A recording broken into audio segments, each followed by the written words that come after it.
नमस्कार दोस्तों, जय श्री कृष्णा, राधे राधे। आज हम सुनेंगे कामिका एकादशी की कथा, जो कि श्रावण मास के कृष्ण पक्ष में आती है। तो कथा सुनने से पूर्व लगाते हैं, आइए एक बार भगवान के नाम का जयकारा। बोलिए श्री हरि विष्णु भगवान की जय। बोलिए श्री कृष्ण कन्हैया लाल की जय। बोलिए श्री एकादशी मैया की जय। बोलिए श्री तुलसी मैया की जय। आइए सुनते हैं कामिका एकादशी व्रत की कथा। कुंती पुत्र श्रेष्ठ धनुर्धर अर्जुन बोले, हे भगवान, मैंने आषाढ़ माह के शुक्ल पक्ष की देवशयनी एकादशी का सविस्तार वर्णन सुना। अब आप मुझे श्रावण मास के कृष्ण पक्ष की एकादशी की कथा सुनाइए। इस एकादशी का नाम क्या है तथा इसकी विधि क्या है? इसका व्रत करने से क्या फल मिलता है? इसमें कौन से देवता की पूजा की जाती है? आप मुझे सविस्तार सब कुछ बताइए।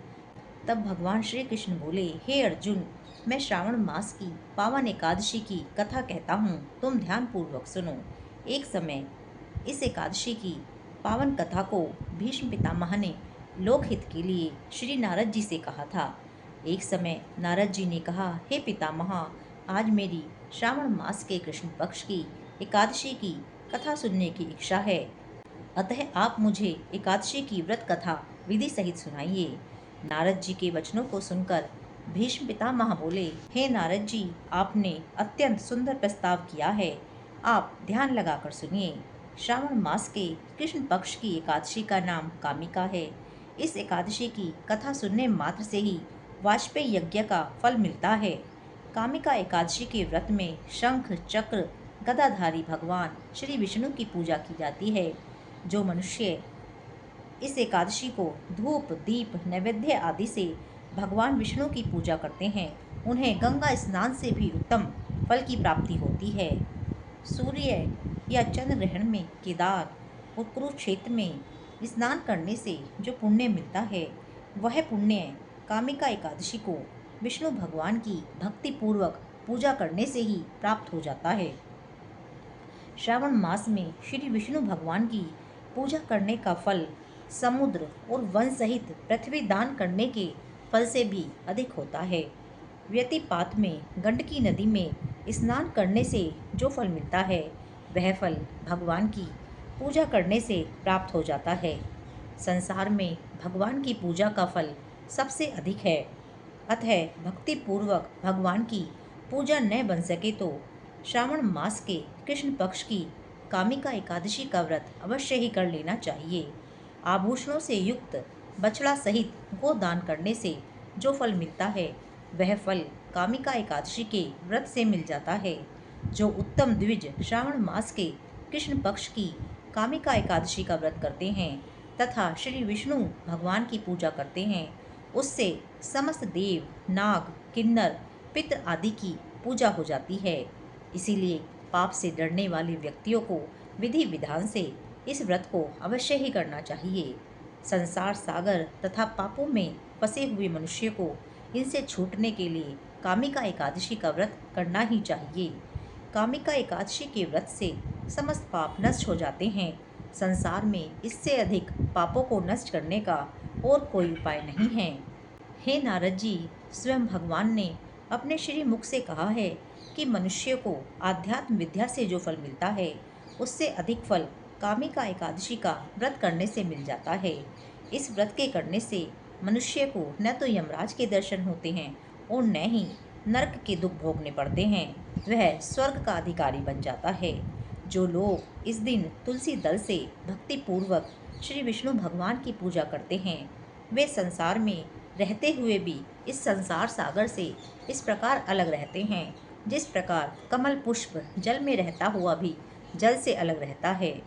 भगवान की तुलसी दल से पूजा करने का फल 1 भार स्वर्ण और 4 भार चांदी के दान के फल के बराबर है। श्री विष्णु भगवान रत्न मोती मणि आदि आभूषणों की अपेक्षा तुलसी दल से सर्वाधिक प्रसन्न होते हैं। जो मनुष्य भगवान की तुलसी दल से पूजा करते हैं, उनके समस्त पाप नष्ट हो जाते हैं। हे नारद जी, मैं भगवान की अत्यंत प्रिय श्री तुलसी जी को नमस्कार करता हूँ। तुलसी जी के दर्शन मात्र से मनुष्य के समस्त पाप नष्ट हो जाते हैं और शरीर के स्पर्श मात्र से मनुष्य पवित्र हो जाता है। तुलसी जी को जल से स्नान कराने से मनुष्य की समस्त यम यातनाएं नष्ट हो जाती हैं। जो मनुष्य तुलसी जी को भक्ति पूर्वक भगवान के चरण कमलों में अर्पित करता है उसे मुक्ति मिलती है। जो मनुष्य इस कामिका एकादशी की रात्रि को जागरण करते हैं और दीपदान करते हैं उनके पुण्य को लिखने में चित्रगुप्त भी असमर्थ है। जो मनुष्य एकादशी के दिन भगवान के सामने दीप जलाते हैं उनके पितर स्वर्गलोक में अमृत का पान करते हैं।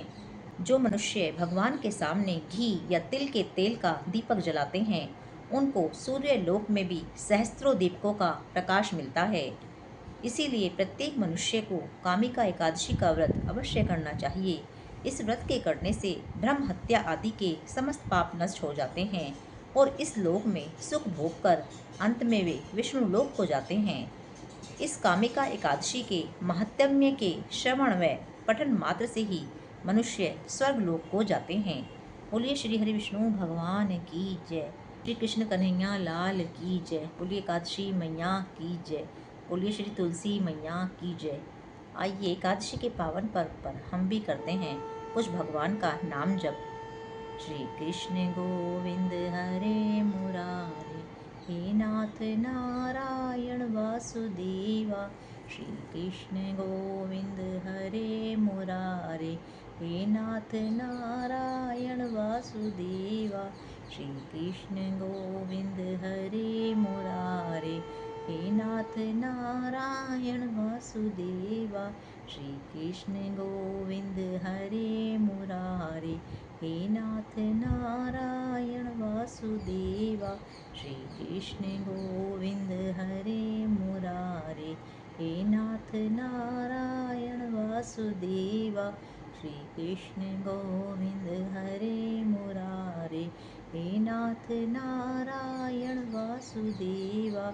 श्री कृष्ण गोविंद हरे मुरारे, हे नाथ नारायण वासुदेवा। श्री कृष्ण गोविंद हरे मुरारे, हे नाथ नारायण वासुदेवा। श्री कृष्ण गोविंद हरे मुरारे, हे नाथ नारायण वासुदेवा। श्री कृष्ण गोविंद हरे मुरारे, हे नाथ नारायण वासुदेवा। श्री कृष्ण गोविंद हरे मुरारे, हे नाथ नारायण वासुदेवा। बोलिए श्री बांके बिहारी लाल की जय। बोलिए श्री राधा रानी की जय। बोलिए श्री वृंदावन धाम की जय। तो दोस्तों हो सके तो आप सभी इस कामिका एकादशी के व्रत को अवश्य ही रखें, किंतु यदि किसी वजह से आप यह व्रत नहीं रख पा रहे हैं तो कम से कम इस एकादशी के व्रत की कथा सुने, क्योंकि इस एकादशी की व्रत की कथा सुनने से ही वाजपेयी यज्ञ का फल मिल जाता है और अन्य लाभ भी प्राप्त होते हैं। साथ ही इस दिन यदि आप व्रत कर रहे हैं या नहीं भी कर रहे हैं तो कम से कम तुलसी माता की पूजा अवश्य करें, एकादशी मैया का भी ध्यान करें और दीपदान भी भगवान के निमित्त अवश्य करें, क्योंकि इस दिन की गई पूजा सहस्त्र गुना फल देती है। तो इस दिन हमें भगवान की पूजा करने के साथ साथ तुलसी माता की भी पूजा जरूरी करनी है, क्योंकि भगवान इससे अत्यंत प्रसन्न होते हैं। तो आप भी इस पुण्यकारी पर्व का लाभ अवश्य अपने जीवन में उठाएं और जितना भी हो सके उतना आप करने की कोशिश करें। जय श्री राधे, जय श्री कृष्ण।